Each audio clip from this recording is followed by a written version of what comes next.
Hi guys, it's Troy at the Full Setup here, back with another video for you today. And today we're going to do just a quick unboxing and overview of the Deepcool CF120 RGB fans. Now what makes these different from the RF120 fans that are featured heavily on the channel is they go through the effect of they'll be red, then they'll be blue, then they'll be green or pink or whatever colour you sort of go for.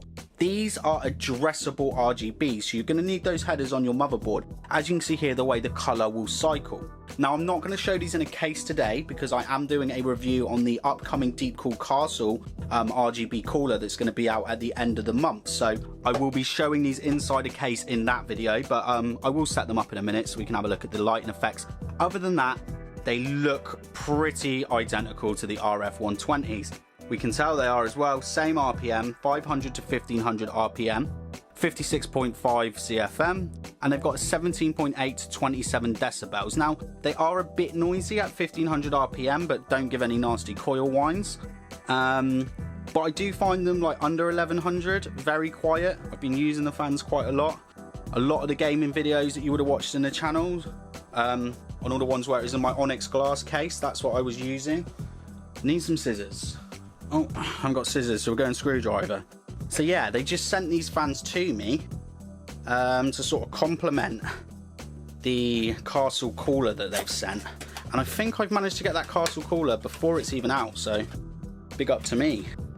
So let's have a look inside the box. On the back here as well, there's some more specs. See, so these are using 5 volt instead of 12 volt RGB. So we've got all the cables there, so we'll have a look in a second.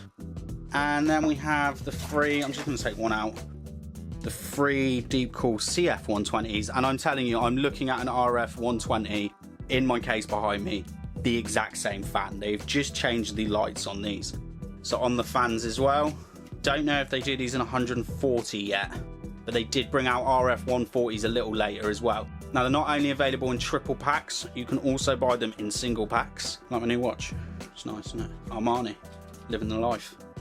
So yeah, nice bit of length here on the cable. So the fan, the 4-pin PWM is the shortest, and then we have the 3-pin. So these are 3-pin RGB cables, they're not 4-pin. So we'll leave all those in here. We need to have a little look in the box, don't we? What's in the box? So there's loads of stuff in the box.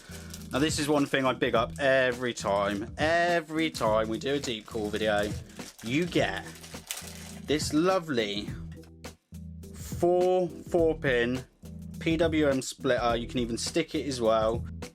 Really nice little touch that they throw this in. Don't know if you can see there. It's got Deepcool written on it, but you know, you're not going to see it in the case. Really nice that they throw this in. Lots of length on that cable as well. Hasn't got their normal, they send an extension cable normally. Hasn't got one of those. And then you've got a sticker for sticking it back to the back of your case. Fan screws, enough said about that. So here you can see the controller. It hooks up via an eSATA port. And then you have all the different effects, which I'll show you in a second. From memory, that one cycles all the effects, that one does the brightness, and that one does some other stuff as well. Cycle effects or change the color, so you've got the effect and then the color that you want on each effect. I'm pretty sure that's what it does. And then you've got the 3 fans to hook up on the end there.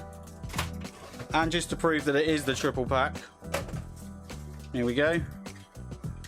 Get 2 extra fans as well, and an instruction manual. Now this cable, I couldn't tell from the photos from it, and luckily it is the same. Now as you can see, we've got 4 3-pin connectors here, right?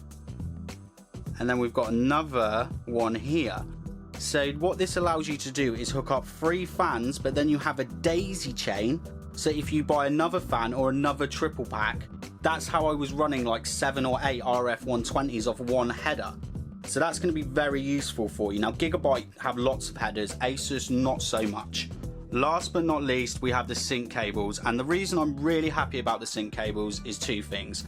The digital or addressable RGB standard hasn't really, you know, it's not using the same 4-pin connection, but motherboard companies haven't all gone for the same one. So as you can see here, this is the Asus one. So it's a 4-pin layout, but there's a split in the pins.